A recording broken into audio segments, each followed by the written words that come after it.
Some fears are irrational, some fears are not. I would say a crazed killer on the loose would fall into the category of a rational fear. I mean, especially if the crimes were never solved. Hi, I'm V, and sorry I sound so cheery, because today we will be taking our curious craniums back in time to 1888 London. These are the top 5 Jack the Ripper theories we can no longer ignore. Number 5. Backstory. In the late 19th century, Whitechapel, London faced extreme poverty and social inequality. The area was densely populated, and many residents lived in squalid conditions. Night work was rampant in Whitechapel, and the authorities struggled to control it. Many women turned to night work due to limited employment opportunities, exacerbating the challenges faced by law enforcement. Policing in Whitechapel was insufficient. The Metropolitan Police faced challenges in handling the large population and high crime rates, making it difficult to prevent or solve crimes promptly. The late 19th century marked a period of political unrest, with social and economic tensions prevailing. Whitechapel was a hotbed for social discontent, contributing to an environment where criminal activities could thrive. So that was the climate. Enter Jack the Ripper. His first victim was Mary Ann Nichols, a night worker who was killed on August 31st, 1888. Her throat was cut and her abdomen was completely mangled. His second victim was Annie Chapman, who was killed on September 8th, just 1 week after Mary Ann, with a cut throat and a mangled abdomen. His next 2 victims were killed on the same night, September 30th. Elizabeth Stride was found with a cut throat, but no dissections or post-mortem injuries were found on her body. Catherine, however, was found with severe post-mortem abdominal injuries, including a removed uterus. The final victim of Jack the Ripper was Mary Jane Kelly. Her life was taken on November 9th, only 5 weeks after his previous 2 victims and only 2 months after his very first kill. Mary Jane Kelly's body was found in a state far worse than any of the previous victims. She was also the only person who was found in an apartment, as all of the other women were found on the street. The post-mortem dissection that was conducted on Mary Jane by Jack the Ripper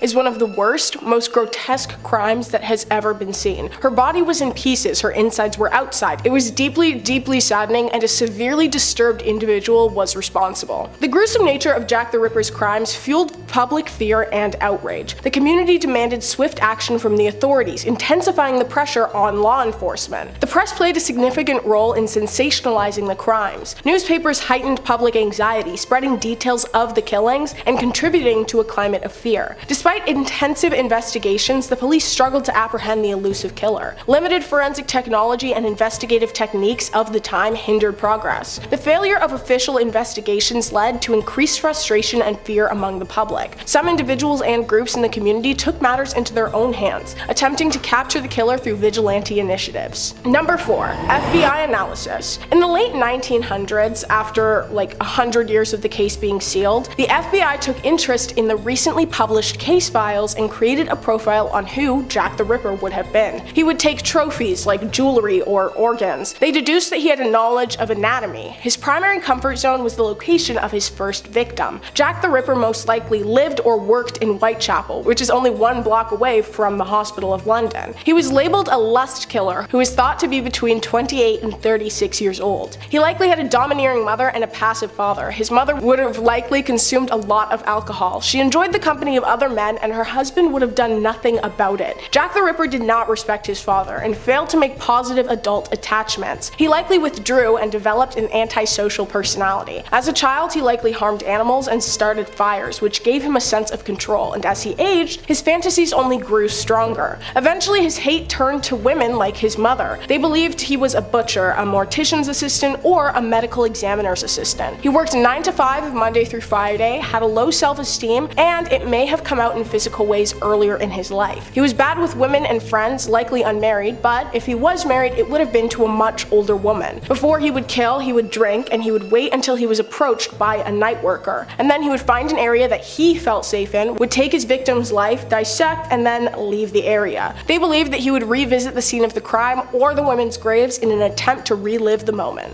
Number 3. It's always the partner. The first theory surrounding the identity of Jack the Ripper sprouts from his last known victim, Mary Jane Kelly. Mary lived in a boarding house in Whitechapel with her boyfriend Joseph Barnett, and she was not in touch with people from her family. The only person really connected to her was her boyfriend. Joseph had recently been fired from his job, so the financial burden was then placed onto Mary. And since there was only one job that a lower class woman could do at the time, that is what Mary did to make ends meet. Joseph was not a fan of the line of work she was partaking in, and he was very vocal about his dissent for night working, even though it was the only thing keeping them afloat financially. On October of 1988, Mary had invited one of her friends to stay at their apartment for a short stint. Joseph was not very happy about this. The two had an argument which led to Joseph moving out of the home. Kinda. Joseph continued to visit Mary on an almost daily basis, which okay, so why did you even move out then? Now, this all seems pretty normal. An on-again, off-again relationship, a boyfriend not wanting his girlfriend to do night work, yeah, not abnormal. What is abnormal is the fact that Joseph was spotted lurking outside of Mary's apartment building on the night of her killing. The crime scene of Mary was by far the most merciless and vicious of all, and there are photos, but I do not recommend searching them because the other crime scenes and bodies from the previous victims were horrific and evil, but they were found outside in the streets. Mary was on another level. Her life was ended in her own apartment, and it seemed personal. So why do people suspect Joseph? Let's break down the facts. 1. Jack the Ripper did not like night workers and targeted them exclusively throughout his spree. Joseph did not like night workers and was very vocal about this and his dissent for his girlfriend partaking in the trade. Jack the Ripper was described as a tall man with a mustache and a hat. Joseph wore a hat and had a mustache. Jack the Ripper had some knowledge on dissection and anatomy. Joseph worked as a fish porter who was knowledgeable on the basics of dissection and anatomy. Jack the Ripper's victims were seemingly unemotional, irrational attacks, except for his final kill. Joseph had no connection to any of the women except Mary, the final victim who was attacked in a very, very personal manner. And of course, as I said, Joseph could be placed at the scene of the crime on the exact night that Mary's life was taken. Yeah, when it's all put together like that, the idea that Jack the Ripper is in fact Joseph doesn't sound very outlandish. Instead, it sounds pretty obvious, and it would be great if DNA analysis was a thing back in 1888. Joseph was questioned, but no proof or evidence actually tied him to committing the crime. I mean, of course not. We don't actually know who Jack the Ripper is. Number 2. Francis. Jack the Ripper was thought to be an individual who worked within the medical field, so when Francis Tumblety came onto their radar, they investigated him with a lot of intrigue and suspicion. Francis Tumblety was a doctor and a notorious con man. He would create elixirs and products that he claimed would cure medical ailments, like, oh, your liver is failing? Here, drink some of this, it will cure it immediately. He was also known for his extensive collection of uterus. Yes, he had a uterus collection. Honestly, they should have just arrested this man on the spot because, I'm sorry, what? The uterus of 2 victims of Jack the Ripper had been removed with medical precision and no one could pinpoint why. Could it be they were taken to be added to Tumblety's collection? Francis was also arrested for his involvement in the assassination of Abraham Lincoln. Yes, Abraham Lincoln. Francis knew one of the men that was directly responsible, and it was thought that Francis was aware of the plans beforehand. Francis was also in London at the time of the killings, which only adds to the suspicion and likelihood of him being the guilty party. In November of 1988, Francis was arrested under separate, unrelated charges, and the nature of the crime committed remains unclear because the charges he was facing were also often used to justify the arrest of people engaging in romantic or physical activities with people of the same gender, which is just... Francis was questioned for the Jack the Ripper crimes, however, police deduced that he was non-aggressive and they ruled him out as a suspect. Number 1.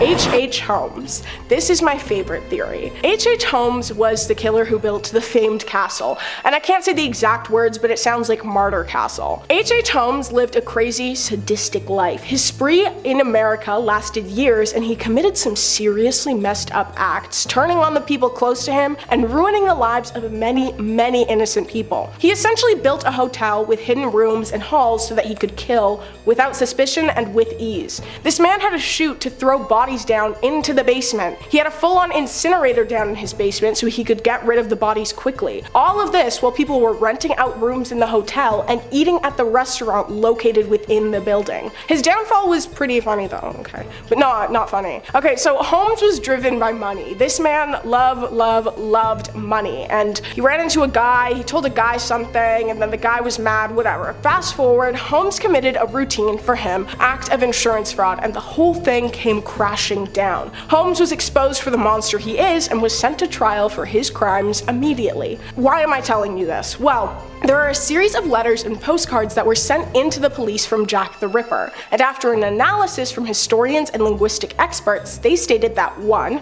The person writing the letters talked like an American, and 2. The handwriting in the notes was a 97.5% match for the handwriting of one H.H. Holmes. On top of that, Holmes was well known for keeping extensive documentation of everything he did. His paper trail was well documented and continuous. However, in 1988, H.H. Holmes visited the UK and his paper trail stopped abruptly. I wonder why. H.H. Holmes was also a doctor, and he really enjoyed experimenting on the bodies of his confirmed victims over in the US. Holmes fit into the age range, and we all know he was very capable of committing such horrific acts. I would like to believe that there are as few sadistic killers in the world as possible, so doubling up on Holmes being the Ripper would definitely increase my faith in humanity as a whole. That brings us to the end of this twisted tale. Who do you think Jack the Ripper actually is? I know that there are a lot more suspects that I didn't include today, so let me know what you think. Thank you so much for hanging out with me today. I hope you enjoyed my rambling, and of course, I hope you learned something. Keep it curious. Bye!